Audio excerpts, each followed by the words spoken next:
Hi, everybody. It is October 19, 2024. Am I crazy for doing this at this point? You think I'm crazy? Well, you guys coming in, are you crazy? Wow, man. No. Oh, boy, we're in a mess. And we're kind of locked in. No, you ain't going to vote your way out of this mess. No way in hell. But we can make it a little bit easier for one another, right? Yeah. Okay. All right. Before I even say hello to everybody, let me just show you this. And what do you think? This is my Twitter account. Do you see something a little odd here? Can you see? Wait. Maybe you can't even see it. You can't. Oh my God. I'm so stupid. Okay, let's do that again. Boom. Yeah. You see something weird? Come on. Anybody? Is there such a delay, or do people just not want to post anything in the chat? Hello? No, I guess not. Wow, very frustrating. Very frustrating is the chat. Nothing coming. Why? Elon, you got it. You don't have to do Twitter to get that. It's a little weird that Elon Musk is following me on Twitter. Elon Musk. Woke up yesterday morning and there it was. There it was. Okay. All right, Elon. Don't know why you're following me, but hey. Yeah. Yeah, I believe so. It's creepy. It is creepy. All right. No check mark. Well, then who the hell is this? Okay. Good eye. I do Twitter just to bookmark stuff, but this is what I'm going to do.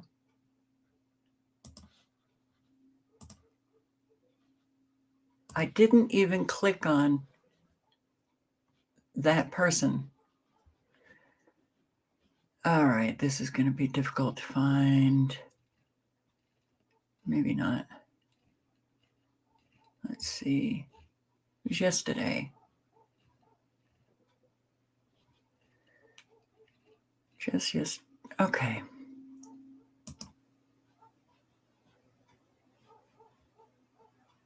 Well, maybe he doesn't need a check mark. There's real Elon Musk. There's a not Elon Musk. Entrepreneur, SpaceX, CEO, CTO. Joined May 12, 2012.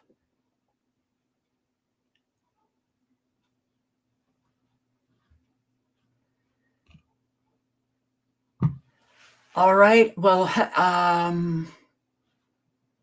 now what do you think?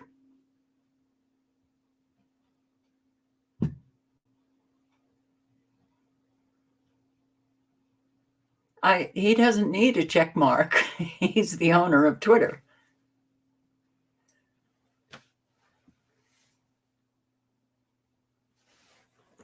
It's a fake account with all of the right witties.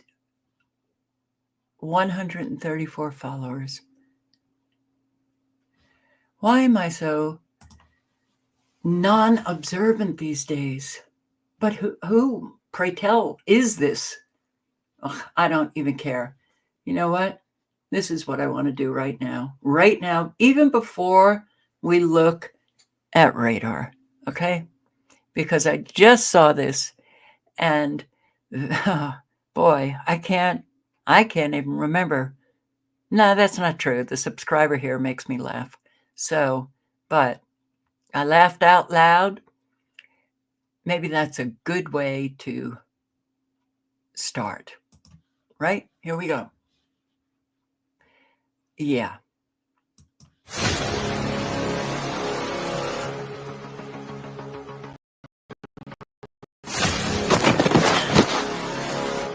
Oh.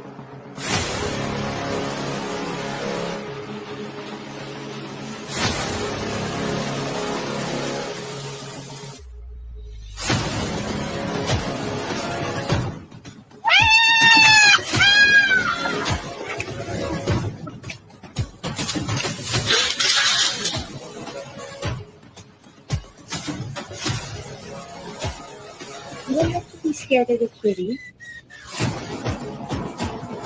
Come on. It's okay. It's just a kitty.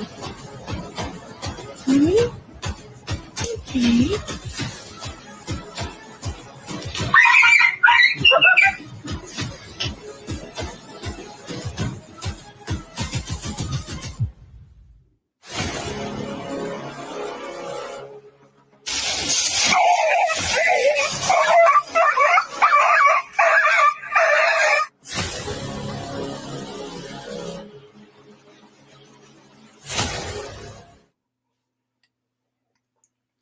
All righty. I had a very tall, big female German Shepherd who was an alpha, but a cat would literally get her on her back and, yeah, spread her legs.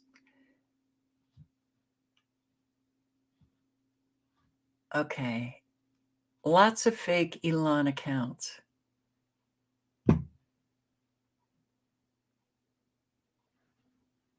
Okay. I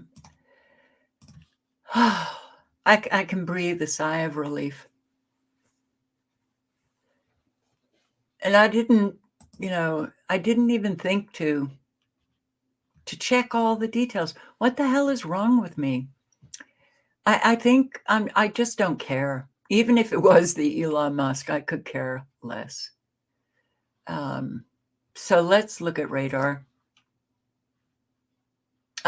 Severe weather is back. Severe weather has come back.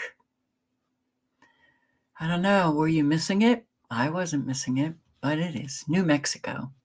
New Mexico. No tornado alerts, but supercells can bring about tornadic activity. Oh, here, right in line. Voila. Nice line of supercells. New Mexico, Harding, San Miguel, Chavs, Tobacco, Guadalupe, Sierra, and Lincoln. You got severe thunderstorms, which could bring about large hail, very fast winds, straight line winds, flash flooding, tornadic activity. Oh, severe weather now encompasses everything for all of you. Be careful. You guys in New Mexico, be careful.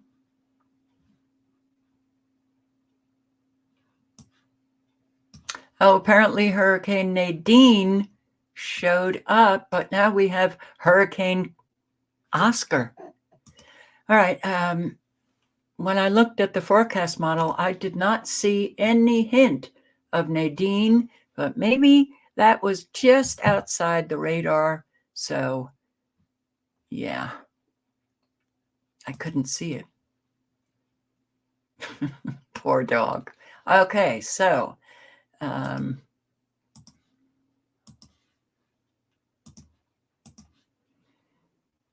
let's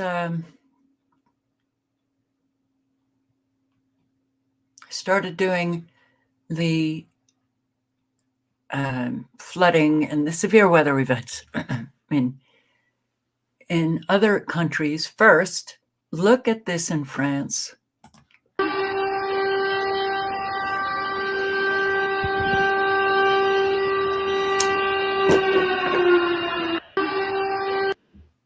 Oh, I just, yeah, okay. Spain gets it again. New floods in Spain.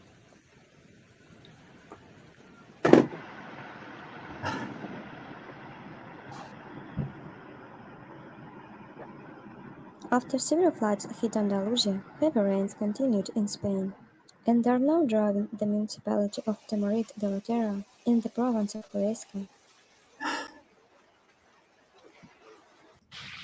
A situation that caused serious flooding in various areas of the sky dumped almost 25 liters of water in Tamarit de la Terra. A situation that caused serious flooding in various areas of the city of Laterana.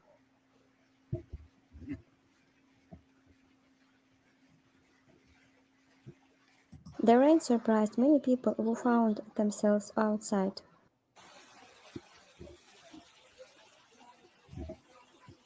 One of the hardest hit areas was the city center along Plaza España and Paseo de Hortas.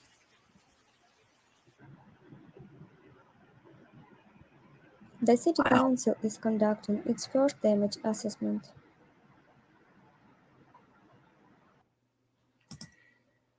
Well, the weather terrorists never sleep.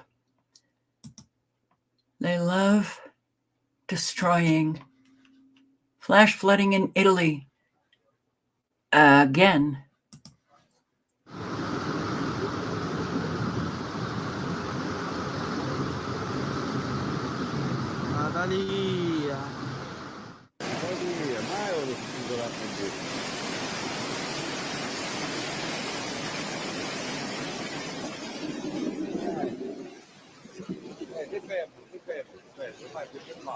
The bad weather continues to affect all of Italy, with weather warnings being issued in several regions. The most affected are Calabria, Sicily, and Emilia-Romagna. Oh, man.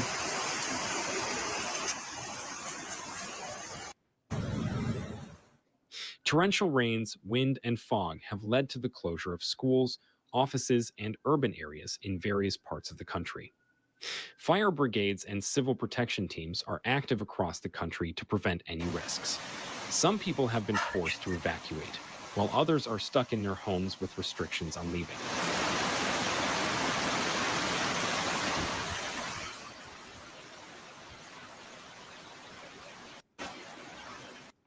পার্কে সব পানি এত পানি বৃষ্টির কারণে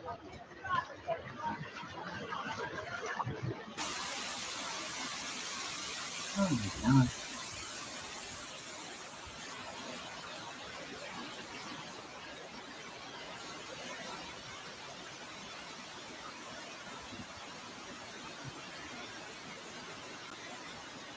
The mayor of the city, Angela Balsamo, ordered the closure of schools, homes, and gardens.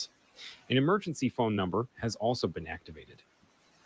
The streets in the center of Catania have turned into rivers, also fed by rainwater from Mount Etna. The water covered the surface of the roads up to the sidewalks. About 50 rescue operations in Catania and in some areas of the province. In fallen urban damage. So we all seem to be experiencing pretty much the same thing, huh? No matter where you are in the world. Tornado devastates southern China. I don't know about you, but throughout my life, I never thought China was a big tornado country. In fact, we were the tornado country. Now tornadoes are happening everywhere.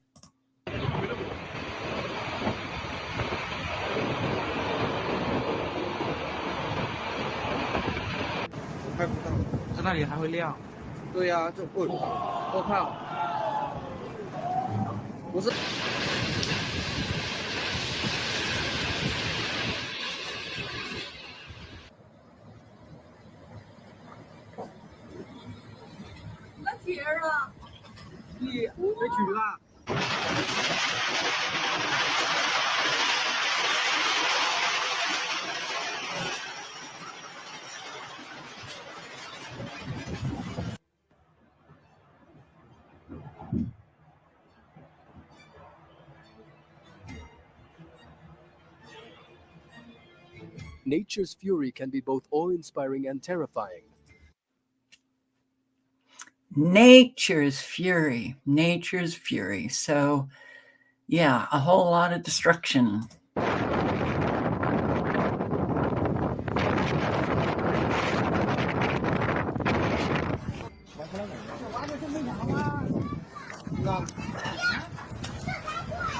Dạ, chị luôn nhân phân tích là ly hay à?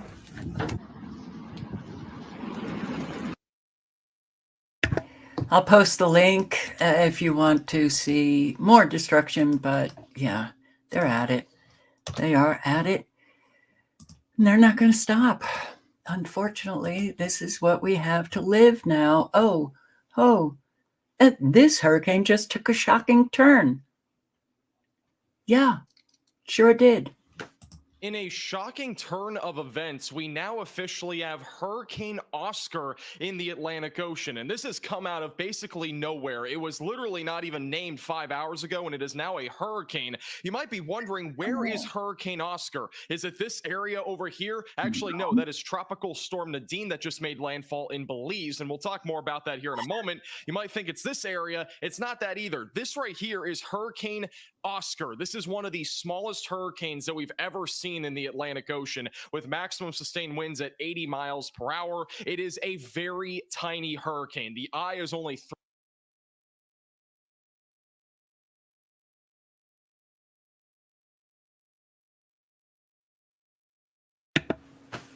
Shocking turn of events. Hurricane came out of nowhere.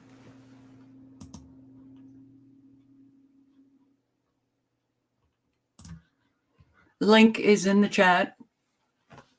But this was shown on the forecast models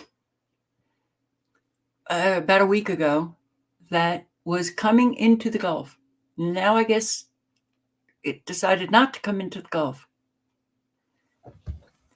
Yes, they can. Just shove them any which way they want. Oh, weather modification is real. Millions know. Millions know that it's real. And still can't get people to even just have a conversation about it. Helene victims who evacuated to Triangle found home broken into. Just saying, now, especially with our fabulous economy, whenever you're in a disaster area and you happen to evacuate your home, well, I hope that, forget it, the utilities probably won't be working, so your security system won't be working. What you gonna do? Don't know. Because if you evacuate, your neighbors are going to be evacuating. Yeah. Jackie Fell and her husband were in their Asheville home when Hurricane Helene devastated the area. We were trapped for about 5 days with all the down trees and power lines. We couldn't get out. When they finally could, they decided to go stay with their daughter in the Triangle. As soon as we could, we were like, okay, we have no water, no power. Why are we staying here? After leaving, Fell got an unexpected text from one of her neighbors. Hey, by the way, your garage is like halfway open. She believes thieves got inside trying to steal copper. They took all of his power tools that were lights, a bunch of other equipment, and then they had a pile of other things that they were piling up to take, but I think they got spooked because they left it. But while she's disheartened about the theft, her focus is on helping her community. As an artist, So you have to be very, very careful. And Max, the thumbs up was to you. Max just adopted a 3-year-old golden lab retriever whose family was flooded out and is now living in the hotel I told them I would foster him until they get back in a house. Thank you. Thank you. Yeah, the work that is needed. The work that is needed. And I love it when people show up to do it. Experts remind homeowners to be wary of door knockers looking to take advantage. So now you have to worry about the scammers or the people who loot and steal and break into your evacuated home. Oh my God, I think we're living in a rather kind of scary, dangerous country now.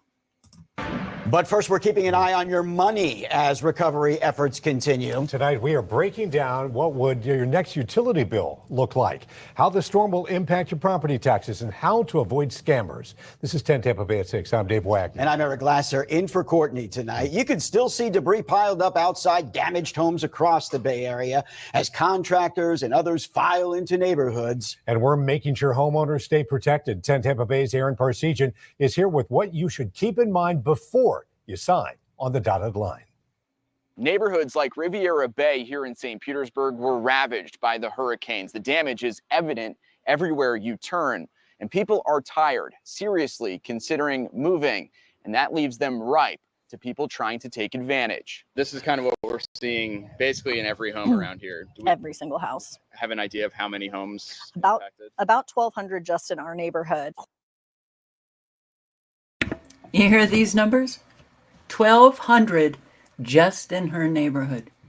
When you think about the destruction that Helene and Milton brought to tens, plural, tens of thousands of homes and people, all of that.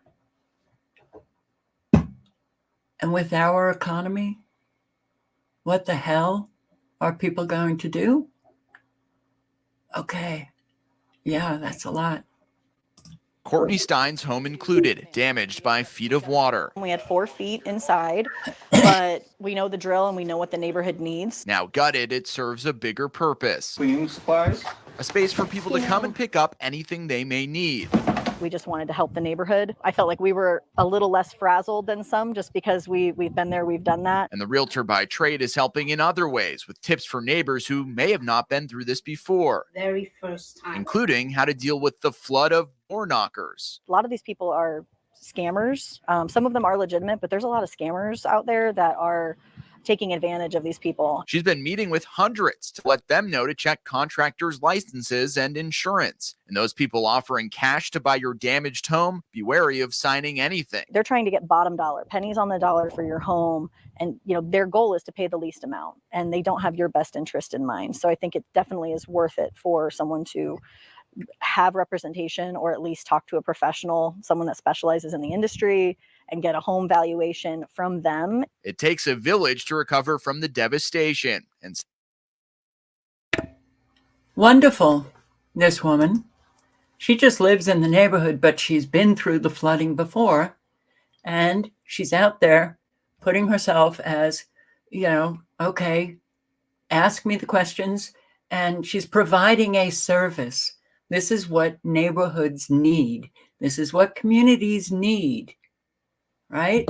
Okay. Good. Thumbs up for this woman. And it's a graveyard. You can't live there. FEMA now offering transitional sheltering assistance. About a dozen homes on this street. Not a single person is home tonight. Neighbors have been scrambling to find housing for weeks. Now FEMA offering to help with hotel costs. But will it be enough to meet the need? A vibrant beach town nearly vacant. Mounds of debris still line the streets in St. Pete Beach. A grim reminder of Helene's relentless surge that forced residents out of their homes. Our whole neighborhood was under 4 feet of water. Milton's wrath brought even more devastation. As they say, melting down every day is okay, just don't break. And that's the hard part. Jude Miller's landscape now a mixture of drywall, appliances, and bedroom furniture. Where are you living? various places, friends, relatives, hotels. You just bop around from place to place. You feel homeless. It's a graveyard. You simply can't live there. I went back yesterday and people had looted. It was just very sad. Sandra Landry's house is a few doors down, but right now she's staying an hour away. What has it been like trying to find a place to live? We came all the way over to the Temple Terrace area to find a hotel, and it was really deplorable. When we know the nuance of your specific concerns, we can get you the right type of assistance. No. You need to know the nuance of everybody's needs here. Really? They need shelter. You don't need to know more than that. They need shelter. Maybe you need to know if they have pets. Weeks living like this. FEMA, nowhere to, no help. Now, maybe they're going to provide some shelter for them. Oh, man. America the beautiful. Okay. Do you recognize this country anymore from like decades ago? I don't. And we are shown every step of the way how government is not there for us. That means we need to be there for us. And here again, doesn't make sense. Condo. Yeah, it didn't make sense. It really doesn't make sense. Okay. So apparently there's a regulation that FEMA will not pick up debris from condos. Florida is littered with condos, and it doesn't pick up the debris from condos. Okay. Or the condo is not covered by FEMA? This is very weird. I've never seen this before. Any of you from Florida, have you seen this? I haven't. I've never seen this. This is very weird.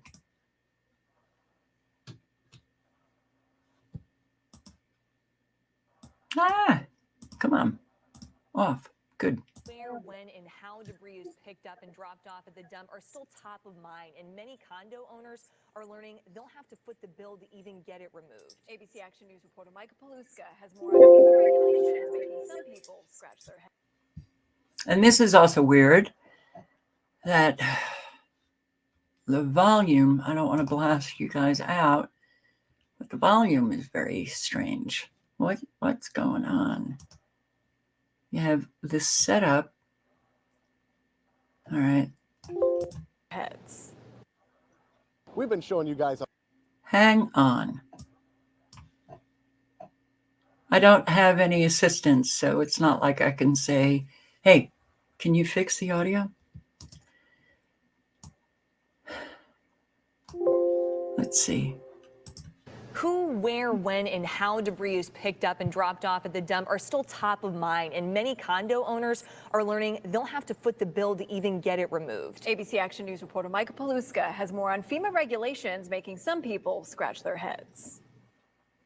We've been showing you guys a lot of debris across our area. This is here at the Thunderbird on Treasure Island. Man, it is just stacked up. And now we're learning a new twist in how debris is getting picked up. Well, apparently there's a FEMA rule where they won't pick up debris from, of course, hotels and motels. But now we're learning condos are also being included because FEMA considers them commercial entities. And now people here on the island are saying it just doesn't add up. Moldy, waterlogged stuff still lines nearly every street across our beach communities. There is a mad rush for cities to remove it, but not all of it. As a real estate broker for 45 years, it's my understanding that Florida statutes, a multifamily condo is residential. Yeah. As far as how FEMA is interpreting it, I don't understand their thought process, to be honest with you. Longtime Treasure Island resident Bob Myers recently learned FEMA considers his primary home, his condo, a commercial enterprise. It's a little frustrating because at this point, most of the debris has been out since the first one, Helene. I spoke to an attorney who says condos are typically considered residential property in the state of Florida, but FEMA guidelines apparently take precedent. It doesn't make any sense. I don't understand why, we're paying all this money for taxpayers and obviously through HOA, dues and fees. I don't understand why there's not money available for them to come and pick up the debris for these condos and hotels. We interviewed Dennis Brownlee inside his dad's Treasure Island home. 51 inches is what we actually got in here. That's 4 feet 3 inches. Brownlee says another FEMA rule could have substantial impact on how his dad rebuilds. So some of these older homes that have been here for a while, the repairs are going to far exceed that 50% rule that FEMA has intact. They're going to probably have to tear them down and go up. If they do tear them down, they're going to have to go up. They're not going to allow you to rebuild on grade like this is. Treasure Island officials tell us rumors are also spreading that municipalities can waive the FEMA guidelines for things like the 50% rule, but that is false. In Pinellas County, Michael Paluska, ABC Action. Condos, a commercial? That's commercial, not residential? What the hell is going on? Well, I think FEMA is just coming up with more and more of these bullshit regulations because they just want to overload Americans with burdens, especially those who can't afford the burden. Wow, man, we've got a whole lot of problems here. A whole lot, yeah. Miami couple stranded by Helene. Okay, they sure didn't expect a hurricane in their second home territory, North Carolina, in the mountains. After Helene pummeled Florida's panhandle, this is what it looked like in Burnsville, North Carolina, near Asheville. By the time Helene came and went, about 150 to 200 people who lived in Burnsville were stuck, including Keith and Angela Phillips from Miami, who are at their second home in the Carolinas doing renovations. We knew that there was a hurricane in the Gulf, but we're in the mountains of North Carolina. And I mean, we live in Miami. We think we know about hurricanes. And I said, it's never going to get this far. But it did, and the Phillips waited out the storm to wake up to the catastrophe outside with no power or cell service. Their daughter desperately using the new iPhone SOS feature to send text message via satellite for help, alerting authorities of how dire their situation was. There was going to be no getting out with our cars. Later on, we tried hiking out, and because of the mudslides, it was impossible to walk across that stuff. It was like quicksand. After Helene pummeled Florida's panhandle, this is what it looked like in Burnsville, North Carolina, near Asheville. By the time Helene came and went, about 150 to 200 people who lived in Burnsville were stuck, including Keith and Angela Phillips from Miami, who are at their second home in the Carolinas doing renovations. Okay, now you're from Miami. No, hurricane's not going to come up into the mountains of North Carolina, Western North Carolina. All right, but it did. So why don't you carry that thought a little bit further, thinking, why did a hurricane come to the Appalachian Mountains? Why? How did that happen? Is it climate change? Maybe it's not. Maybe it's weather modification. Maybe it's geoengineering. Weather modification / geoengineering. Maybe it's man bringing all of this destruction to an awful lot of people. They suffer the consequences. More and more with our fabulous economy, people are not recovering. Great. Santa Ana winds. Oh my God, you have winds in Santa Ana. This is California. Red flag warnings, fire concerns. Are you going to have some of these rolling power outages because you have wind in California? Precautionary power shutoffs possible today, all because of a red flag warning Casey just mentioned. Thousands of people across LA, Orange, Riverside, and San Bernardino counties already seeing outages. KTLA's Omar Lewis joining us live from Malibu, one of the areas in the dark this morning. It's certainly dark where you are, Omar. Good morning. Yeah, very dark out here. Good morning, Lauren and Megan. We can tell you those power outages could remain in effect until later today or tomorrow. Are you noticing all of the wind? It's the winds are just like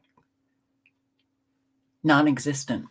Given the intense Santa Ana winds, firefighters are on high alert because even a small spark can turn dangerous quickly, and that's exactly what we saw just yesterday. We can tell you much of Southern California is now under a red flag warning, with firefighters doubling down their efforts as dry and windy conditions sweep across the region. The low humidity also playing a role in the increased danger. A fire that broke out in Hacienda Heights yesterday is just one example of how quickly things can escalate. One homeowner there who we spoke to watched closely as flames approached his property. Fortunately, firefighters were able to contain that fire to about 5 acres. From the Hollywood Hills to Porter Ranch and even into the Inland Empire, winds are expected to reach speeds of around 45 to 50 miles per hour.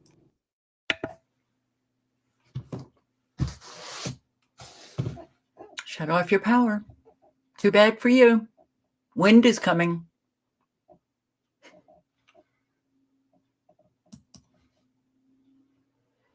Okay, an update on that giant FEMA camp and one of the trucks going in there. All right. And this is why government wants censorship. Well, it sure does lead to an awful lot of speculation, doesn't it? Yeah. So I posted this video 2 days ago, and it's gotten some amazing comments, very informative, but there was one comment that really caught my attention. Check it out. The comment was referencing this truck that's pulling in, and it says, I used to work on the oil fields, and that looked like a fracking drill / truck for mining, digging. So of course I threw the image in Google and asked Google, what kind of truck is this? And this is what it comes back with.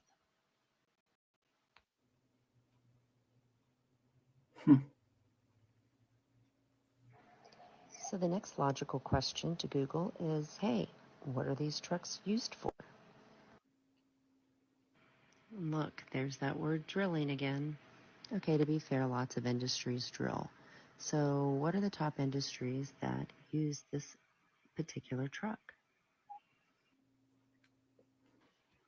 Okay, oil and gas, we would have guessed that. Nice, VP. I bet you can't guess what number 2 is. That's right, mining. And those of you that have watched this far know what I'm talking about when I reference mining and what's around that particular area. So these are some aerial shots of the FEMA installation. It's a pretty well set up camp, very organized. I think you can see that this picture was taken earlier than Ann Vandersteel's video the other day, because at the front there's no guard shed set up. But those look like the tornado shelters right there. So bizarre. Oh, man.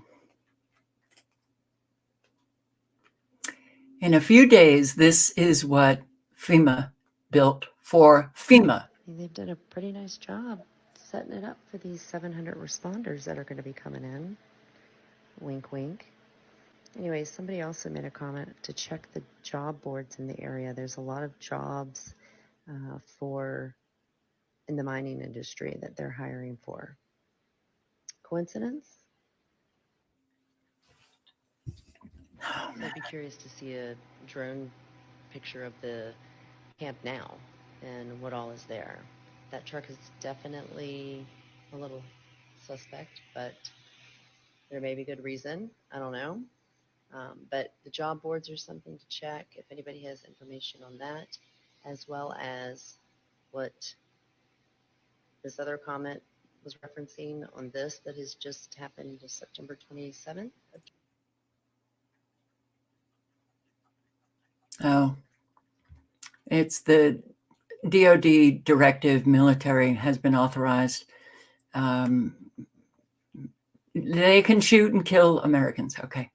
So, yeah, well, that is a pretty massive camp for FEMA. And yet,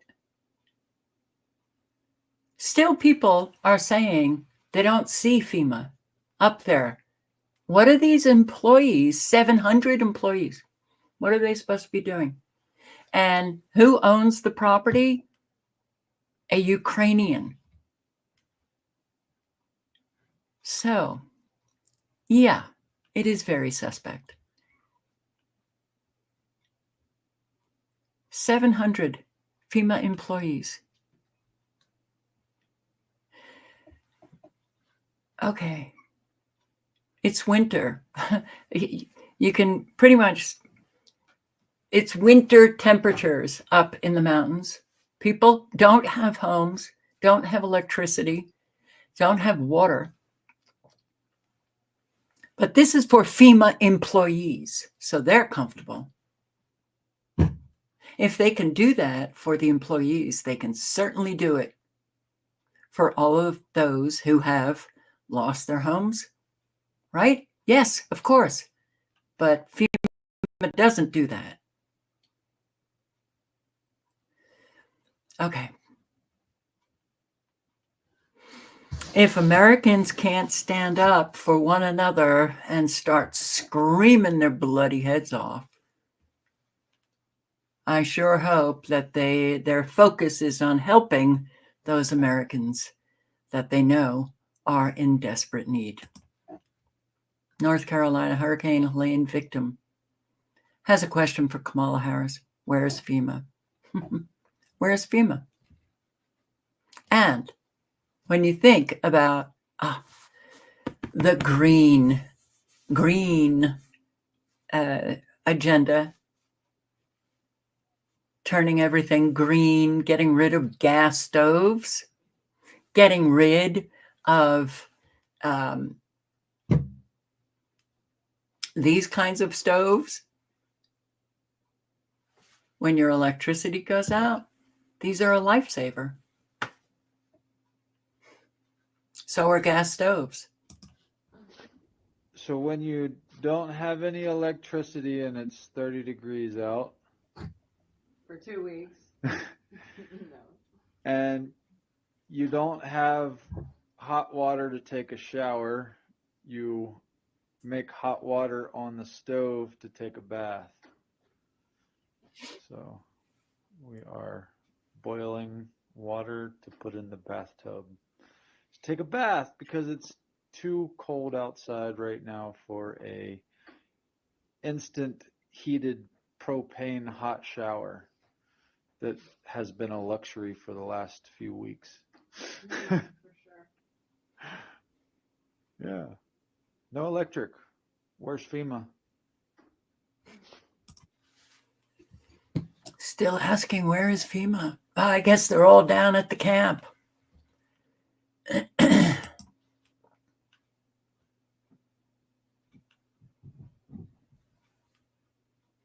Oh, but FEMA is helping.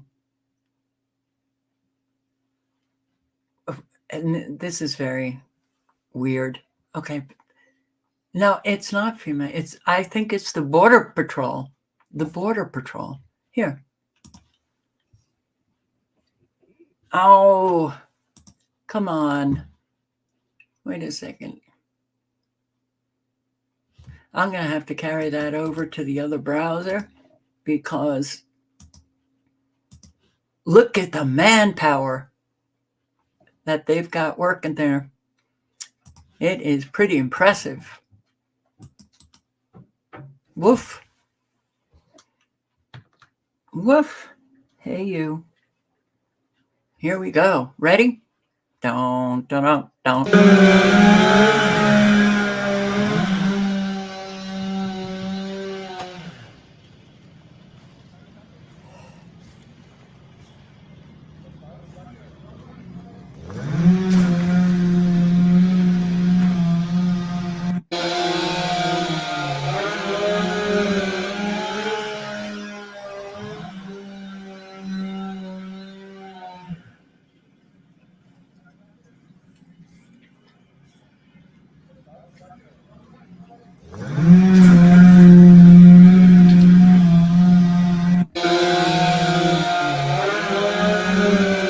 1, 2, 3, 4, 5, 6, 7, 8, 9, 10, 11, 12. There are 13 there and 14 with the guy cutting. This is how they work? Really? Okay. They couldn't, like, okay, maybe we should just get, a wheelbarrow or some kind of trailer which we can roll out, but fill it up and roll it on out. 2 people, and the 12 others might have another job.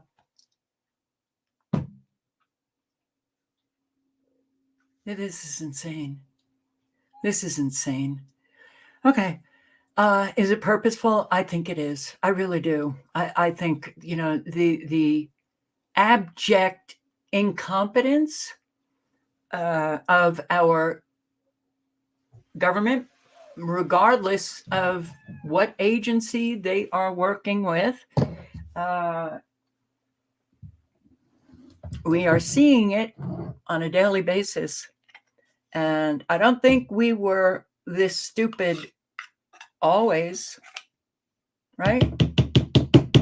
But for some reason, we just can't get it together anymore. Our fabulous government. Bloat? Yes. Oh, wow, man. It is pretty intense to watch what's happening in our country now. It's really pathetic. So, I like what Bear Independent, is it? I do like this man, and I'm just going to play a few minutes of what he says in the very beginning of this interview, because what he has to say in the very beginning is absolutely 100% true. Absolutely 100% true. And this is what he is saying. Bear's about a decade younger than me, but he looks about a decade older than me, and there's a reason for it. Because like I said, he'll never, I'm going to tell you stuff about him that he's probably going to never tell you. And like I said, this is without a doubt one of the most selfless human beings I know, and it is an extreme honor to know him and the influence he's had in my life. And the influence, I mean, I'm almost getting choked up right now, y'all. I'm gonna try not to get all choked up, because honestly, the influence he's had on my son is extraordinary. And Bear, just right off the bat, bro, how you doing? How's everything holding up with you? Good. I'm blessed that I get to live life at 1,000 miles an hour.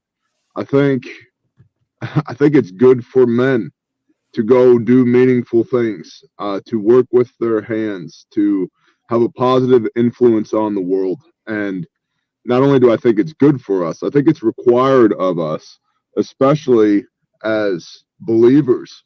We're commanded to let your light shine. We were just studying yesterday, Matthew 5. You are the salt of the earth.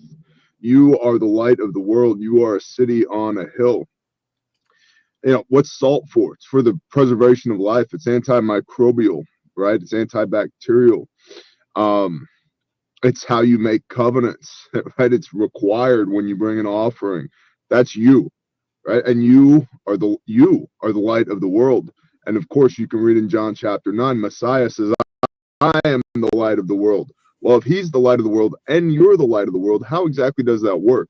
It's the two of y'all in unison, going out there, you as man created in the image of the Father, and Messiah, the Father made flesh, operating in righteousness here on this earth to go love your neighbor as yourself. And that is missing from mankind in a large degree.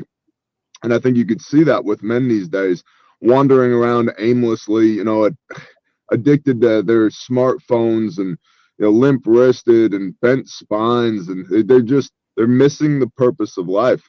The purpose of life is to spend your life in a worthy cause, because none of us get out of here alive anyway.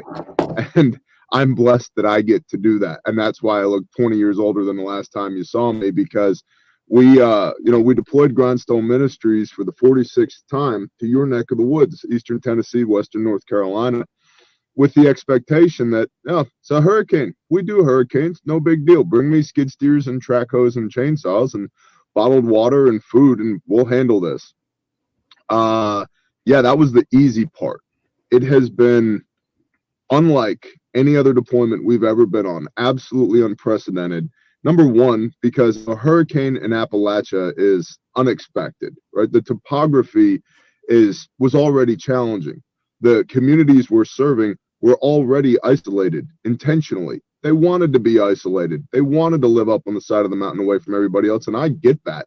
And that's fine. That's fine until you can't get up the mountain anymore, until the power turns off. So it's a huge logistical challenge. And then number two, this is the only disaster I've ever worked, and I've been doing this since Hurricane Katrina. It's the only one I've ever worked that the federal government is actively working against recovery. And that's exactly what I mean.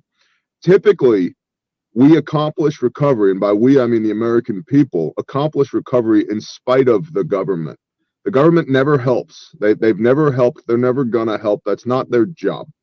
Their job, whether we admit it or not, is to extract capital from the people to the best of their ability. And they do that. This one, completely different. They're actively working against the recovery process, which tells me they've got something to hide. And I believe. Could it be mining? I don't know, maybe. The link is in the chat. Yes, people think, and God, have I gotten this for my entire time on YouTube. She hates Christians. I see people, I haven't, because I don't even read very many comments anymore underneath other people's videos. But I've seen a whole thread of Christians ripping me to shreds about how much I hate Christians. Oh, they couldn't be more wrong. But really, is that what Christians are supposed to be doing? Ripping somebody to shreds on somebody else's channel? You will know them by their fruits. Right here. Based on what this man does, not what he says. You can watch him in action. That is needed.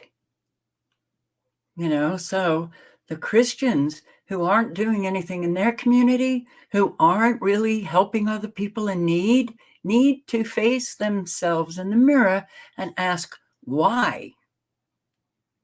Why? Christ shows up through you in the world. And wow, if we had a real awakening of more and more Christians who got that, oh, I get it.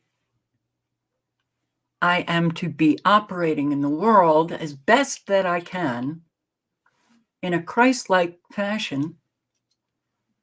Things, wow, would really turn around. And I do think that that's why we're seeing such a response in Western North Carolina, Eastern Tennessee, with all of the people who, the churches in that area that have come out. It's a very conservative and Christian area. So, yeah, this is what is needed.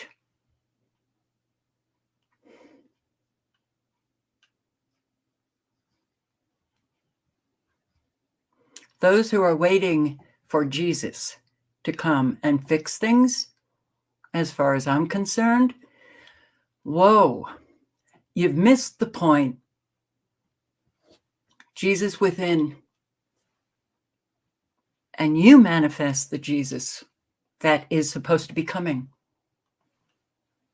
It comes through those who believe, and even those who don't necessarily have the same belief, but have a Christ consciousness. I like this man.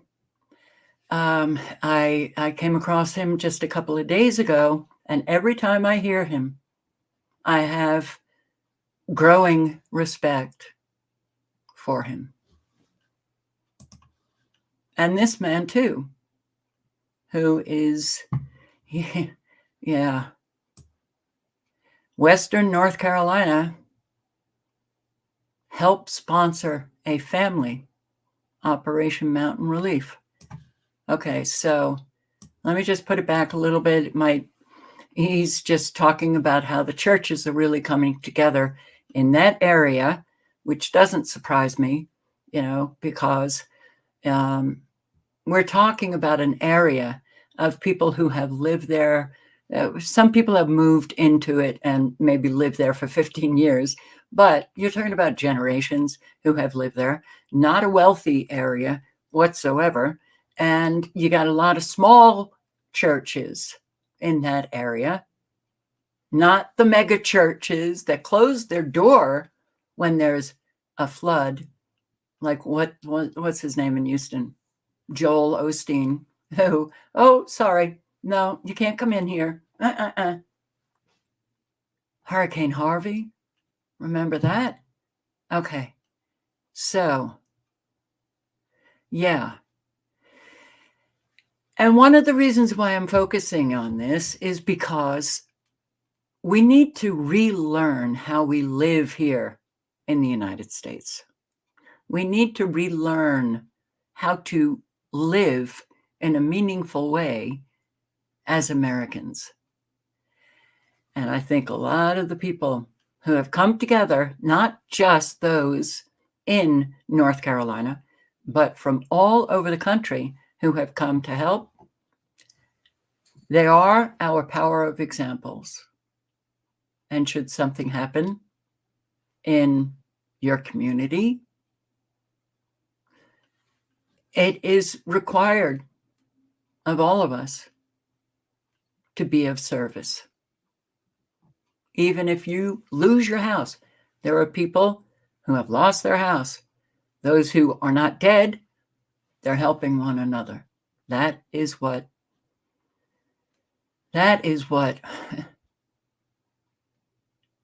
creates a meaningful life.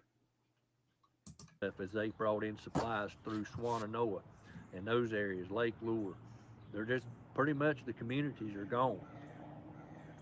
But through the donations of the individuals and through the network of the churches, they have been able to get food back into these places that's not been a primary reaching point for any assistance. They're like I said, Boone and Asheville, these places have been the subject of all the media coverage and everything like that. But these areas west of that, these people, had it not been for the churches, would have not seen any help.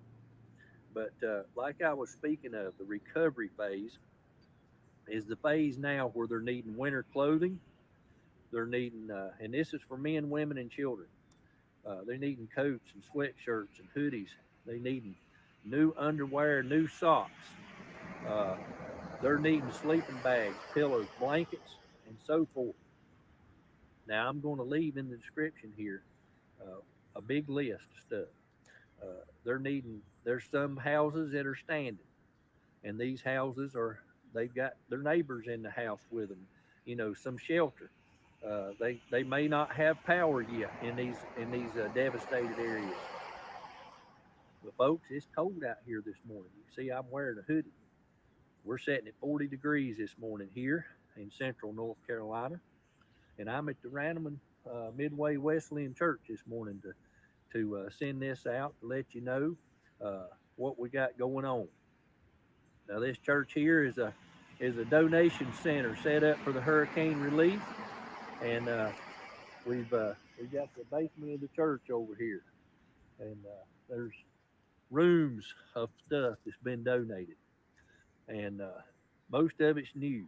People's went out, they bought blankets, pillows, sleeping bags, propane, just all kinds of stuff. These little buddy heaters that you screw the little green tanks in.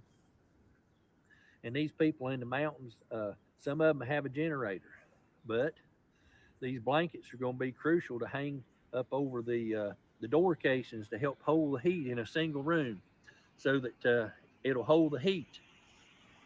And they've got these little propane heaters going in there. These things is hold up 9,000 BTUs, and some of them got propane tanks in 20 pounders that they got the adapter they can screw into and run them little heaters and stay warm at night. Some don't have that. Some are just using quilts and stuff to try to stay warm. And they've had freeze warnings 2 or 3 times this week. I've got those locations saved on my phone, and they've been down below freezing at least 3 mornings this week, especially in the higher elevations. But knowing that, there's been a lot of people having questions. If you followed any of the comments, and people's asked about all of the stuff with the getting trailers, maybe some campers in. You got that's a good question, but the problem is we've got 850 bridges that's got to be looked at, and to determine whether they're there, or if they're damaged, or if they're gone. And these 850 that's on that list are suspected damage to the bridge or gone. And if they're there and they're damaged, what kind of repairs are going to be, and if they can even run traffic on there because the roads are washed out. So your big locations that could actually have campers and stuff like that might be as far back as Hendersonville itself. And so, it'd best to be an ordeal to get these people out of the mountains to get them in there. And that may be a solution, but it would have to be somewhere like that they could get campers to get these people out. And a lot.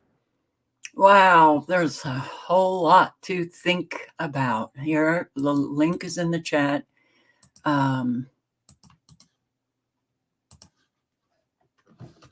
Yeah, do what you can to help. Do what you can to help. And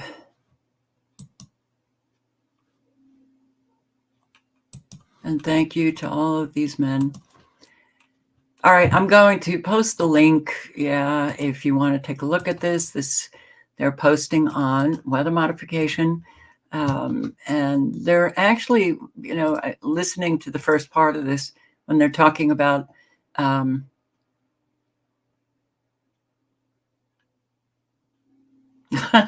oh, okay. Well, let's listen. It literally left my brain. Operation. We're going to start out with Project Cirrus. Project Cirrus. All right. I didn't know. Let's listen to just a few minutes, because maybe some of you didn't know all of the details about Project Cirrus, but that was back in, well, he'll mention it. I'll let Shane go into that. All right. Thanks, Tracy. So a lot of people are probably not aware that weather modification, at least regarding hurricanes, goes all the way back to at least 1947. Generated, but yeah, I'm just thinking like it's a simple solution. It just kind of dawned on me when I it is much easier direction because of the cloud seeding experiment. Savannah, Georgia, sit in there, and then they came back. What happened? I turned away, and suddenly it skipped ahead like 5 minutes. All right. 47. And this particular hurricane had already crossed over Florida and gone out to sea, and it was then chosen to be experimented upon with cloud seeding. In this case, they used dry ice, which is like frozen carbon dioxide, And they flew out and they dropped carbon dioxide or dry ice into the hurricane to see what would happen. And so they flew out and they dropped it in there, and then they came back. And then when they went out the next day to try it again, the hurricane was in a different spot than what they expected. They actually found the hurricane had turned west, to their surprise. And the hurricane ended up continuing west, and it even strengthened. So you can see by the line here that it was red when it went over Florida, and then it weakened. The yellow part is where it weakened, and then they seeded it, and then it not only strengthened, but it also turned west, and it hit Savannah, Georgia. And it did cause a lot of damage, and it even caused one death as well. 1947. Look at the track of this. Look at the track. This is not a usual track for hurricanes. It's not normal, as we say. But if they were able to do this in 1947, do you think for 1 second they would just give up? Give up? Oh, this is way too dangerous and we shouldn't do it because we have such moral government, military. And oh, those corporations. GE was involved with this.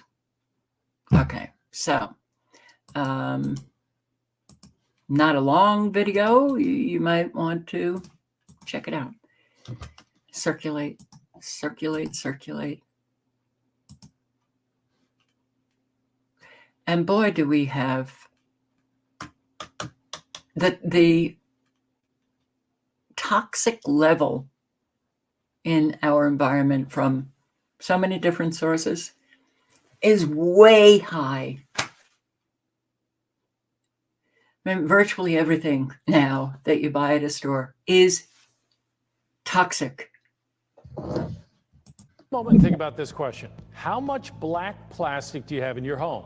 Toys, carry-out containers, kitchen tools. A new study found most of the black plastics tested have alarming levels of toxins. Yeah. Deanna, major publications from Forbes to the Washington Post have posted stories about this study. Absolutely. You talked to one of the actual scientists involved. I did, Brett. The peer-reviewed study was done by an environmental group called Toxic Free Future, and it found dangerous levels of flame retardants in nearly every sample tested. We began widely using flame retardants in this country in the apparently because smokers were causing too many fires. Okay, yeah, that's why. So black plastic, everything is toxic. Furniture is toxic. Clothing today is toxic. The rug is toxic. New rugs, all of this stuff. Baby clothes, toxic.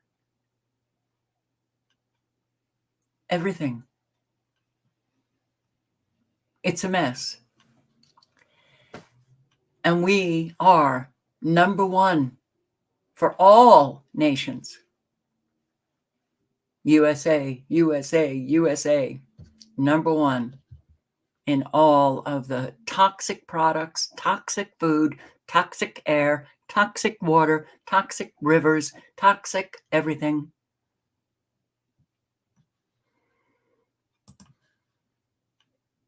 And I actually have, I believe I have more on toxic. Yeah, I do. How about this? Ready? Do you know the store Sprouts? I think a lot of people in the West know Sprouts. Organic foods there at Sprouts. So I went to Sprouts today to pick up some organic produce, and I noticed a lot of the produce was wet. They have the little misters up at the top of the refrigerator case that sprays them down, and you would think it's just water they're spraying on the vegetables, but I looked up right above the produce section and I noticed this bottle that was hooked into the sprayer, and if you zoom in on it, it says Produce Max, made by ChemStar. And it even has a warning sign on it, first aid, warning if it makes contact with your skin. So I don't really know how good this stuff is, how healthy it is, and why are they spraying this on our organic produce? That's a shame, Sprouts.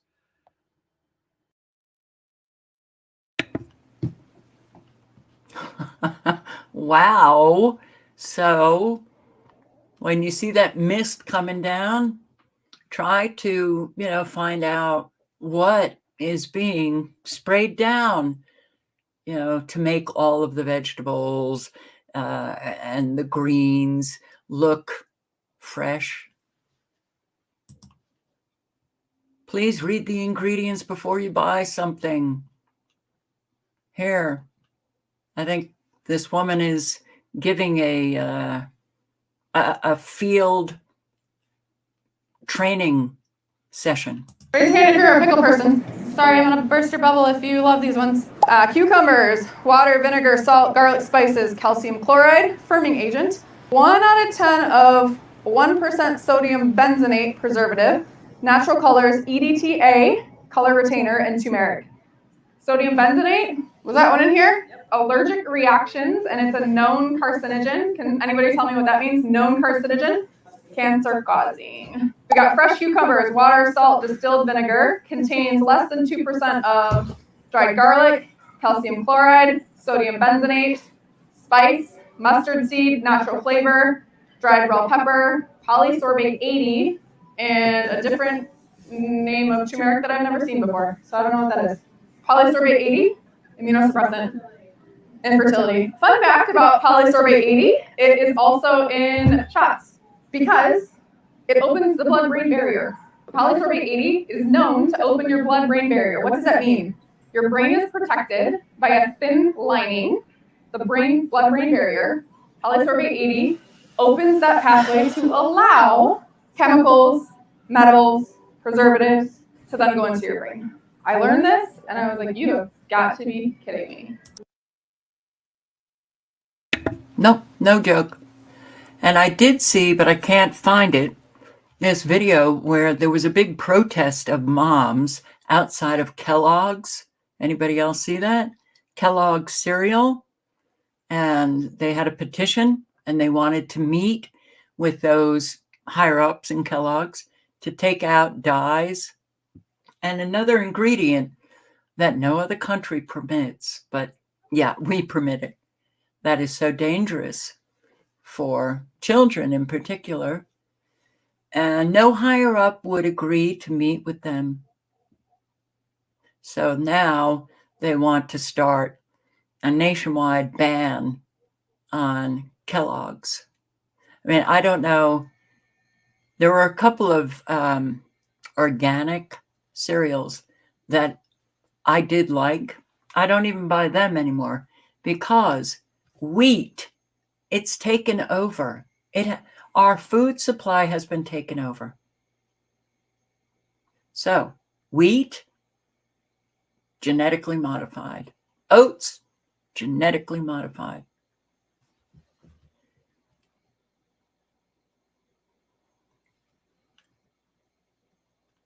Are they wanting to kill us off? Yeah, absolutely. Right?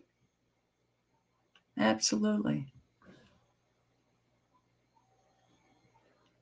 And here, IV fluid.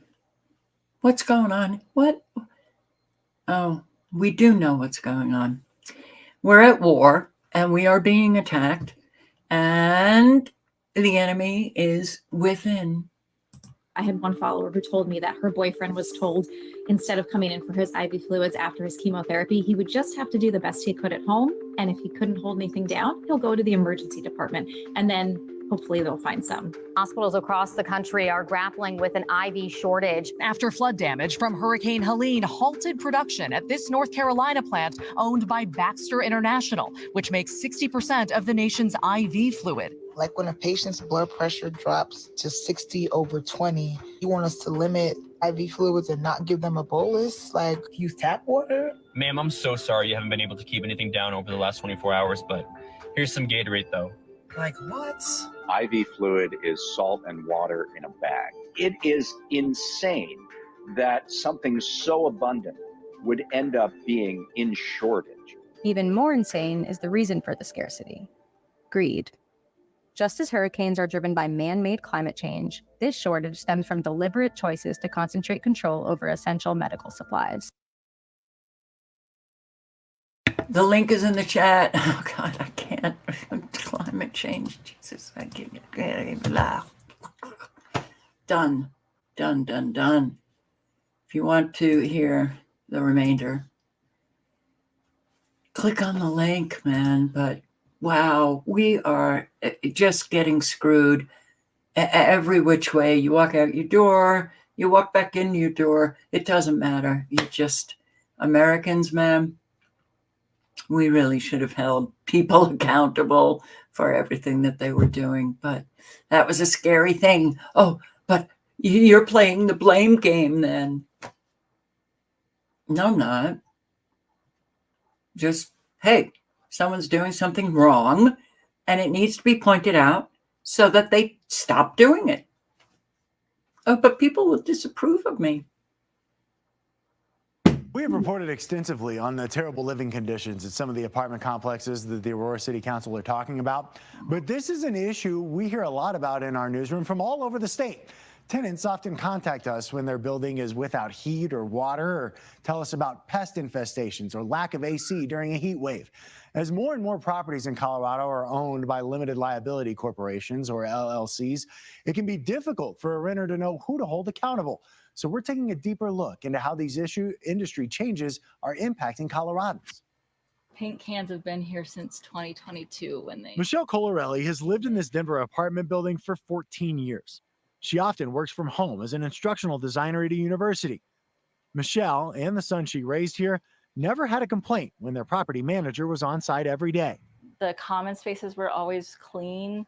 Our laundry was always functional.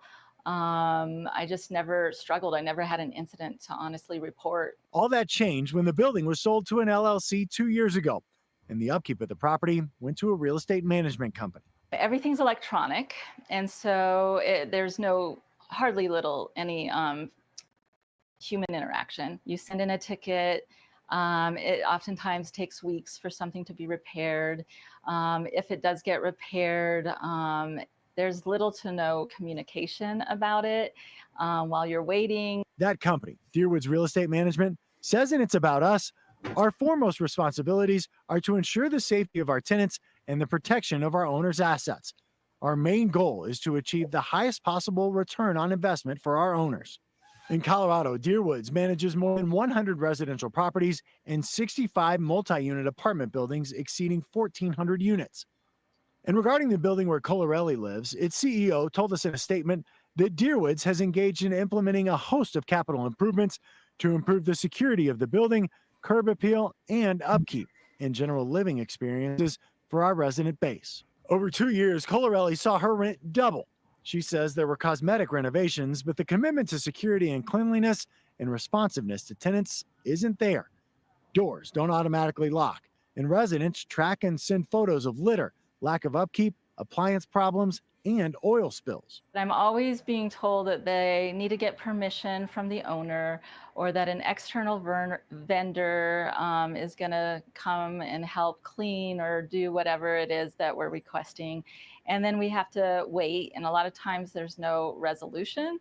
And when there is, it's just so delayed. And then sometimes they tell us we have to pay for it. Exerting so much energy to get others to care about maintenance is taking a psychological toll, says Colarelli. Zach Newman with the Colorado Economic Defense Project says his organization sees tenants like Colarelli all the time, frustrated by landlords who are less than attentive. Housing is fundamental. Housing is critical.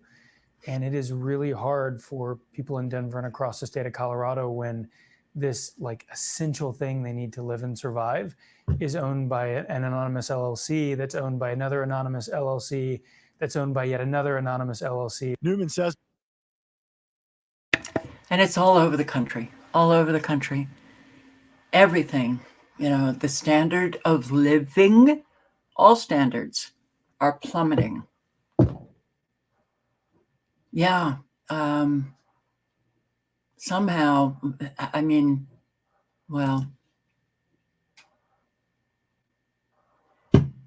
there's got to be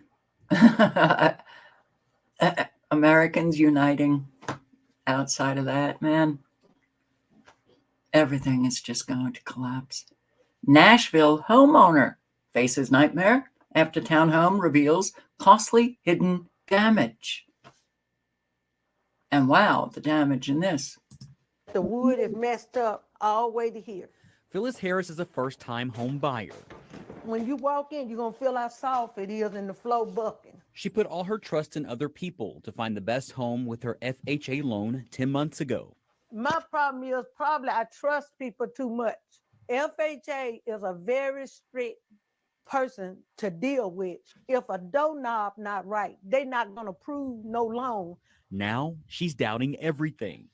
You can't open this because the wood is rotten. The cabinets and doors have shifted. And then this door came off. It's come off the hinge by itself. Could have knocked me out and ain't nobody here to protect me. The floors are uneven. Major problem is soft. This is a lump. And then you go down.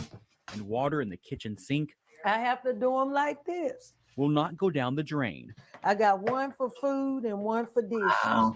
I have to put the water in, put the soap in, put water in here and rinse them off. Because I cannot put water in, standing water in these sinks. She asked her home insurance agent to come out, and they suspected she had a leak somewhere. I was telling him behind that commode, there's a lot of like rotten wood, water. I have to keep mopping it up. But her plumber found a larger problem. He said, ma'am, you don't have a water leak. He said, what you have is clogged pipes, starting from that kitchen sink to the bathroom. Which will cost thousands of dollars. That Okay.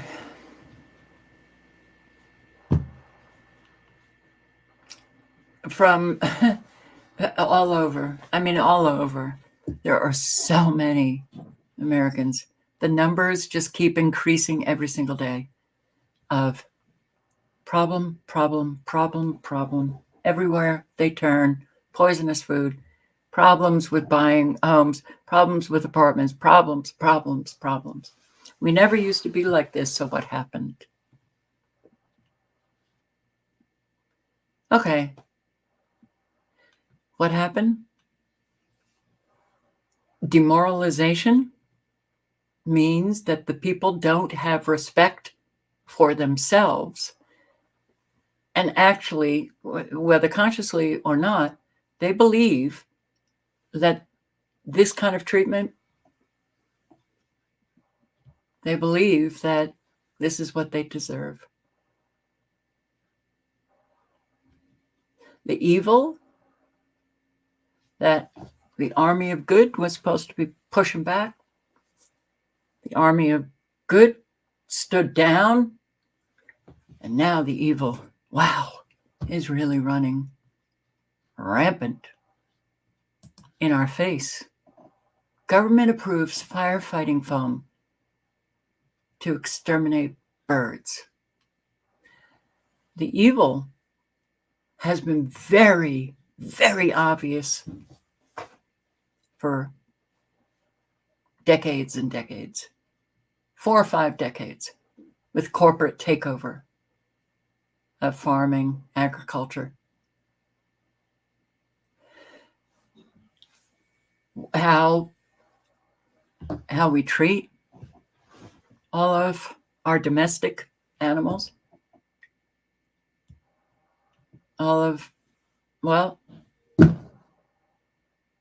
I read this very long article about federal agencies that are supposed to be taking care of wildlife and how the employees would literally put up their hands and volunteer to do training with the employees in how to kill an awful lot of the wildlife and torture. How they would laugh while they tortured animals. This is what has been going on for a very, very long time in our country. And Americans don't seem to There are some organizations, there are some people, you know, who try, but a whole lot just want to ignore and then cook up a feast and put it on their dinner plates. How about firefighting foam to exterminate birds?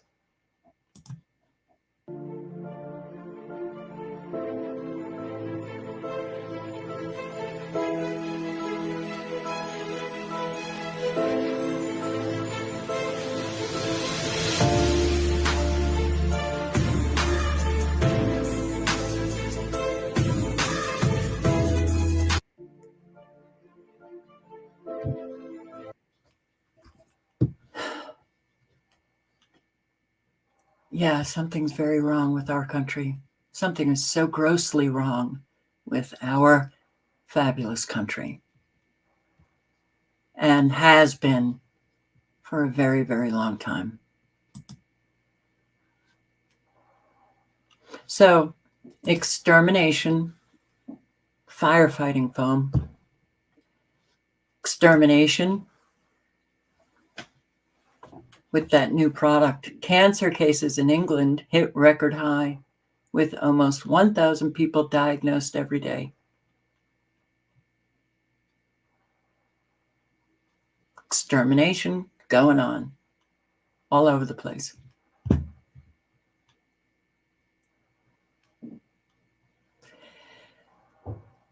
Oh boy. Oh boy. So, the election. Ah, the fabulous election. All right. If it even comes to pass, we're doing the same thing that we did 4 years ago. The exact same thing before the election, showing the American people all of the corruption, the election fraud, the machines changing votes. And here we are again, doing the exact same thing before the election, making everybody upset. Doesn't matter who's selected, because all hell will break loose. Voters in Tennessee reporting that voting machines are changing their votes. Remember that 4 years ago? Member Benicia Kimbrough says several voters reported at least one incident at 10 to 12 precincts across the county. Representatives G.A. Hardaway and Antonio Parkinson, state lawmakers, both on the ballot and part of the Shelby County Democratic Caucus, say they received several calls from voters today. Here's a list of some of the voting sites provided to Action News 5 where voters said they had difficulty. Pressing one candidate, they said that their vote would change from the Democratic candidate to the Republican candidate. Now, Kimbrough says voters must press the name of the candidate and not the box next to the candidate's name. Remember, we're using these new touchscreens. Dominion, also somewhere else, and I don't remember where. That was a broadcast where the Dominion voting machines, we're still using Dominion voting machines. I posted on Dominion probably about 10 years ago, the changing, it's so easy to change the voting on Dominion. We're still doing the same thing. See, we never resolve anything. We don't resolve anything in our country. We just keep doing the same thing, knowing that it's the wrong thing to do. Now, that's quite something, huh? Okay. Oh, talk about this was in the wrong, organized wrong. It should have come with all of the food and everything else toxic, but Ohio poison control centers are sounding the alarm surrounding a liquid substance known as sodium azide found in home COVID testing kits.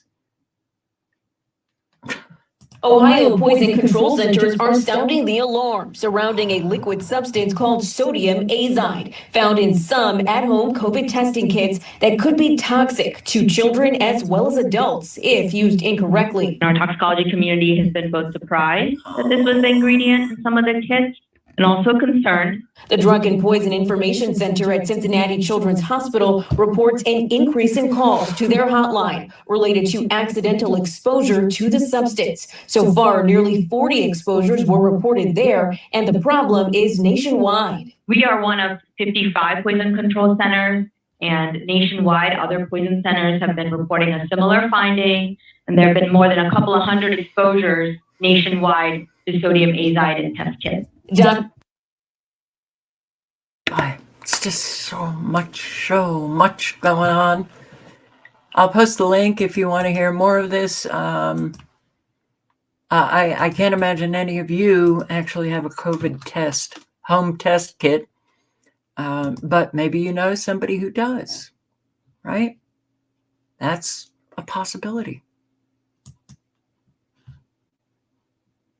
Now, where was that? Right here. But here. I don't know any of these things, the Alexa, the Siri, that people just ask questions into their phones, but they're programmed by human beings.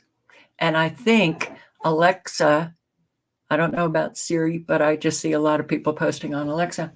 I think Alexa is programmed to mess with our brains, right? Fucked up shit. Alexa, who will win the next American election? The 2024 American election will not take place. There will be no winner. War Powers Resolution of 1973 or the War Powers Act will be invoked by the act of war with Russia and China. Once an invoked, the standing party will retain and remain in power.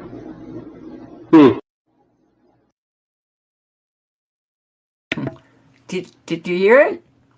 Are you listening? Let me play it again. Hey, want to hear some fucked up shit? Alexa, who will win the next American election? The 2024 American election will not take place. There will be no winner. War Powers Resolution of 1973 or the War Powers Act will be invoked by the act of war with Russia and China. Once an invoked, the standing party will retain and remain in power. Now that's something. Alexa, who will win? No one. It won't take place. The War Powers Act of 1973 will be enacted. Why? I get it. Because the war is here. Russia, China, war. Administration continues on. And yeah, it'll be Kamala as president because Biden will kill over, die. Kamala becomes president. There's so many different fabulous scenarios that could be taking place in a few short weeks. Okay. Well, stay alert. Stay alert.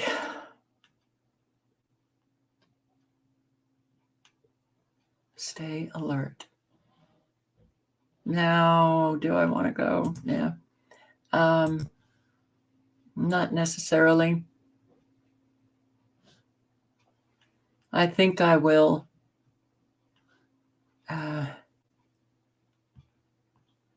just play out these on what's happening with Tennessee and North Carolina. So I can close this window, but we've got a problem with these migrants. You know that, right? Okay. It's a big problem. It's a very big problem. And unfortunately, Americans have their heads in the sand. Some don't. like you guys. Americans won't know what hit them because these migrants from 152 countries, the military-age migrants, they're going to be out coming from all directions. So I think I'll keep that open for tomorrow. The good news from Never Lose Truth. Here. All of the homes are definitely without electricity in this community. The power company has not even been able to get in to assess the full extent of the damage or to develop the plan. So we definitely know that we are going into winter without electricity. The outpouring and the generosity has been really overwhelming. Lots of local organizations, local people volunteering, canned goods, water. Samaritan's Purse has been a huge godsend. They said, just dream big and ask, and we can see what we can do from there. So I asked for a generator, a cook stove, and a heater for every home. At first, I didn't even have a count of the number of homes. So he said, let's start with 50. When it landed, they were shipped in pallets of 4. So we wound up with 52 generators. And as we started giving them out, there were exactly 52 homes that were inhabited at that time. So we're doing good. The flooding took out. If everybody pitches in, do you know how many people you could reach, their needs, being met? If everybody pitched in. Yeah. Well, look at this. Here we have, just like in Florida, FEMA going around condemning homes. This is North Carolina. What's up, guys? So I'm out in, this is Old Fort still, so we're out in an area that was hit pretty bad. Came out to check on a tree, but it's in the power lines, and this area was underwater. So I got somebody with me who will leave names and everything out, but we got this house here, and she's gonna tell you a little story about it. Yeah, I know people came over here to this one, and they put them out the same day and said that they couldn't stay there. They was condemning their house, and they're probably about to take it off this property right here. And they're taking all them trailers down there. They put everyone out. No one's really here too much, as you can tell. So are you kind of the last one living here? Yeah, pretty much. It's us and like 2 other people that still staying down here. But everybody else, they came down here, they looked, and they told them they had to get out. They put all their stuff out. A couple people came and actually just was throwing their stuff out. Oh, they just were, throwing it out. Just throwing them out. And so these people have been here 14 years, and they condemned their home, and they can no longer live here. Yeah, and then they're doing that to all the rest of these trailers. That nice, there's some nice trailer down there. Yeah, like that's kind of higher. Yeah, them right there, I think they're fine, but all the other ones with all the stuff sitting out, they have to go. Wow. And they didn't tell you all the y'all to leave? No, they said I was all right. So it's the only one that's still here. And you're right up in the front, so. Yep. You said you kind of had it. Yeah, it wasn't too bad, and I was like, I don't know how to get all these other ones. He had to tear all that stuff off the ground. So this is all condemned in here? Yeah, I think they're, I'm not sure what they're doing with that one, but. Yeah, I mean, they gutted all the drywall and all the, I hate to be invasive here, but people need to see.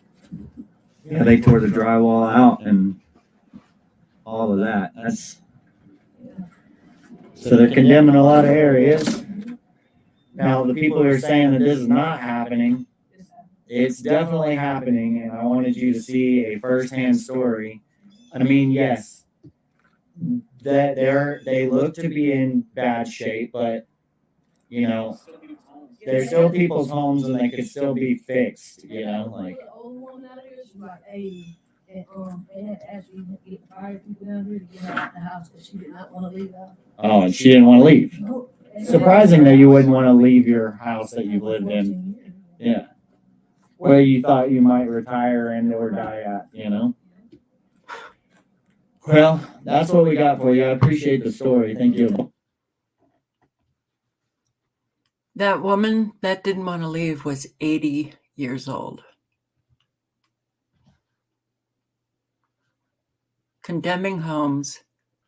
Some, it's still their home. They can decide whether or not. No, government officials have to do that. Right? Yeah. And I'm going to play it again here. Roy Cooper, governor of North Carolina. We work with them. We have plans for local governments. You know, in some areas, you just shouldn't build back. And we've been able to convince certain communities and people that buyouts are better. And you create groups. We work with them. We have plans. FEMA buyouts. Roy Cooper is really not a very nice guy. Okay, so this is where we're at. This is it's a shame, it's a disgrace, it's everything. You know, I don't even know. It's just a mess that no, you can't vote your way out of it. All you can do is try to protect yourself, your family, and extend that out into your community. People are getting destroyed every day. Every day. And then when you think of the amount of people just with these two hurricanes, 2 weeks apart from one another, think of all of the people who have lost their homes. And then all of the people who literally do not have the resources to build back.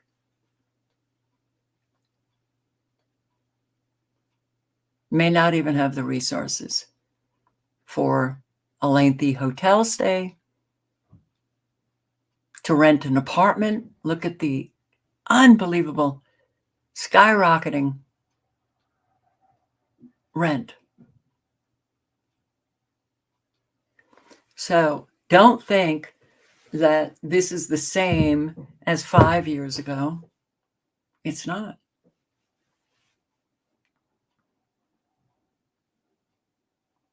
So, yeah, we've got to do things differently. And I understand that community has been just decimated, but, you know, stop asking for solutions when the solutions are you. Get out into the community and reverse the social engineering and think of how you can be of service if this kind of stuff comes to your neighborhood, your neck of the woods.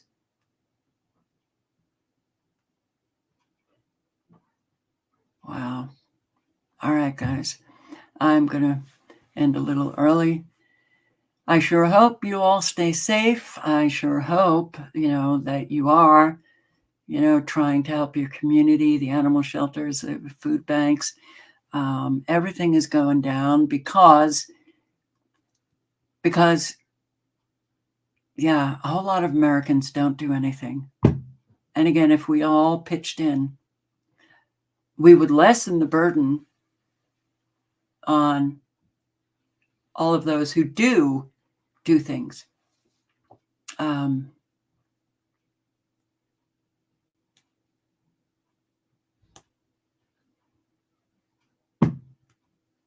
Your family needs help, help them. Your friends need help, help them. Don't be a bullshit friend.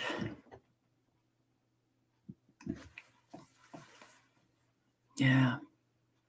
Anyway, you all stay safe. And thank you for showing up. I hope to see you tomorrow night. Live honestly and speak honestly. On that note, good night and good luck. Ciao, guys.